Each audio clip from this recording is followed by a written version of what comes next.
KCBയിൽ smart metre പദ്ധതിക്കായി tender ഈ മാസം വിളിക്കും. കേന്ദ്ര ഊർജ്ജ മന്ത്രാലയത്തിന്റെ അനുമതി ലഭിച്ചതോടെയാണ് സ്മാർട്ട് മീറ്ററുമായി KCB മുന്നോട്ട് പോകുന്നത്. വിവരങ്ങളുമായി ടിൻഡു ദാസ് ചേരുന്നുണ്ട്. ടിൻഡു, ടെൻഡർ ഈ മാസത്തോടെ വിളിക്കുമെന്നാണ് ഇപ്പോൾ വാർത്തകൾ പുറത്തുവരുന്നത്. വിശദാംശങ്ങൾ.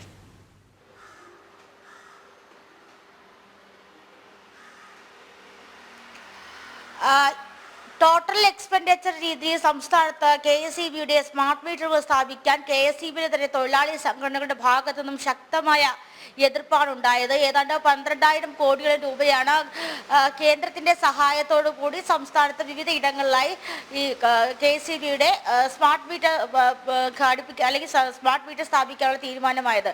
പക്ഷേ ടോട്ടൽ എക്സ്പെൻഡിച്ചർ രീതി, അതായത് ടോക്സസ് മാതൃക വേണ്ട, സംസ്ഥാനത്തെ തന്റെ സ്വന്തം നിലയിൽ തന്നെ ക്യാപെക്സ് മാതൃകയിൽ വേണം ഈ സ്മാർട്ട് മീറ്റർ സ്ഥാപിക്കുക എന്നൊരു നിർദ്ദേശം സംസ്ഥാന സർക്കാരിന്റെ ഭാഗത്തു നിന്നും ഉണ്ടായിരുന്നു. അതായത് ശക്തമായ തൊഴിലാളി CIT ഉൾപ്പെടെയുള്ള തൊഴിലാളി സംഘടനയുടെ എതിർപ്പ് കാരണമാണ് ഈ ഒരു തീരുമാനത്തിലേക്ക് സംസ്ഥാന സർക്കാർ പോകുന്നത്. മുൻ തൊഴിലാളി സംഘടനാ നേതാവായ CIT നേതാവായ ഇളമരം കരീം, അതുപോലെ തന്നെ CPI നേതാവായ മരണപ്പെട്ടു പോയ കാനം രാജേന്ദ്രൻ തുടങ്ങിയവരുമായിട്ട് നിരന്തരം KSEBയുടെ സ്മാർട്ട് മീറ്റർ വിഷയവുമായി ചർച്ച നടത്തിയെങ്കിലും ടോട്ടൽ എക്സ്പെൻഡിച്ചർ രീതിയിൽ കേന്ദ്ര സർക്കാരിന്റെ രീതിയിൽ സംസ്ഥാനത്ത് സ്മാർട്ട് മീറ്റർ നടപ്പിലാക്കാൻ അനുവദിക്കില്ല എന്നൊരു തീരുമാനത്തിൽ തന്നെയായിരുന്നു തൊഴിലാളി സംഘടനകൾ. അപ്പോൾ ഇടതുപക്ഷ തൊഴിലാളി സംഘടനകളുടെ എതിർപ്പോട് കൂടി പക്ഷേ എത്രയും വേഗം കഴിഞ്ഞ വർഷത്തോടു കൂടി പൂർത്തിയാകേണ്ട പദ്ധതി ഇത്രയും നാളും ഒരു മുടക്ക് വന്നതെന്ന് വേണം പറയാം. പക്ഷെ അതൊക്കെ വ്യത്യസ്തമായി ഈ നിലവിലിപ്പോൾ കാപെക്സ് മാതൃകകൾ സംസ്ഥാനത്തുടനീളം KSEBയുടെ സ്മാർട്ട് മീറ്ററുകൾ സ്ഥാപിക്കാൻ കേന്ദ്ര ഊർജ്ജ മന്ത്രാലയത്തിന്റെ DPR ഉൾപ്പെടെയുള്ള ഘടകങ്ങൾക്ക് അനുമതി കിട്ടിയോടെയാണ് ഈ മാസം 15-നകം ടെൻഡർ വിളിക്കുക എന്ന തീരുമാനത്തിലേക്ക് എത്തുന്നത്. പരീക്ഷണാടിസ്ഥാനത്തിലാണ് ആദ്യം ഈ സ്മാർട്ട് മീറ്ററുകൾ സ്ഥാപിക്കുക. 30 ലക്ഷം സ്മാർട്ട് മീറ്ററുകൾ സ്ഥാപിക്കുക എന്നായിരുന്നു പദ്ധതി കൊണ്ടുവന്ന സമയത്ത് അറിയിച്ചത്. പക്ഷേ നിലവിൽ കാപെക്സ് മാതൃകയിൽ സ്മാർട്ട് മീറ്ററുകൾ സ്ഥാപിക്കുമ്പോൾ പരീക്ഷണാടിസ്ഥാനത്തിൽ 3 ലക്ഷം സ്മാർട്ട് മീറ്ററുകളാണ് സ്ഥാപിക്കുന്നത്.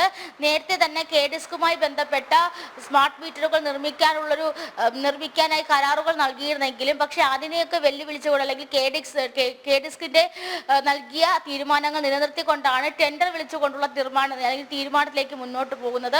ആദ്യം ഗാർഹിക ഉപഭോക്താക്കളെ പരിഗണിക്കില്ല. വ്യാവസായികമായ രീതിയിൽ ഹൈ പവർ ഉപയോഗിക്കുന്ന ഉപഭോക്താക്കൾക്കുമായിരിക്കും സ്മാർട്ട് മീറ്ററുകൾ നൽകുക. തുടർന്ന് കാപെക്സ് മാതൃകയിലൂടെ നിർമ്മിക്കുന്ന സ്മാർട്ട് മീറ്ററുകൾ വിലയിരുത്തിയതിനു ശേഷം മാത്രമായിരിക്കും കൂടുതൽ ഗാർഹിക ആവശ്യങ്ങൾ ഉൾപ്പെടെയുള്ള ഘടകങ്ങളിലേക്ക് പോകുക. എന്തായാലും കേന്ദ്ര സർക്കാരിന്റെ അനുമതി കാപെക്സ് മാതൃകകൾ നിർമ്മിക്കുമ്പോൾ ലഭിക്കുന്നുണ്ടെങ്കിലും ടോട്ടൽ എക്സ്പെൻഡിച്ചർ മാതൃകയിൽ ചെയ്യുന്നത് പോലുള്ള ധനസഹായം ലഭിക്കില്ല എന്ന് അറിഞ്ഞിട്ടുണ്ട്. പക്ഷേ ഊർജ്ജ വിതരണ രീതികൾക്ക് നൽകുന്നത്, അതായത് ഊർജ്ജ വിതരണ മെയിൻ്റനൻസുകൾക്ക് നൽകുന്ന തുക കേന്ദ്രം നൽകാമെന്ന് അറിയിച്ചിട്ടുണ്ട്. ആ ഒരു തുക മാത്രമേ കേന്ദ്രത്തിന്റെ ഭാഗത്തു നിന്ന് ലഭിക്കുള്ളൂ.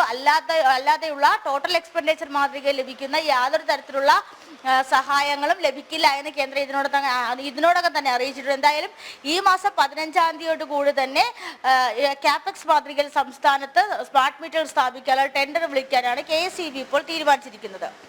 ശരി, ടിൻഡു ദാസ് ആണ് തിരുവനന്തപുരത്ത് നിന്നും വിശദാംശങ്ങൾ നൽകിയത്.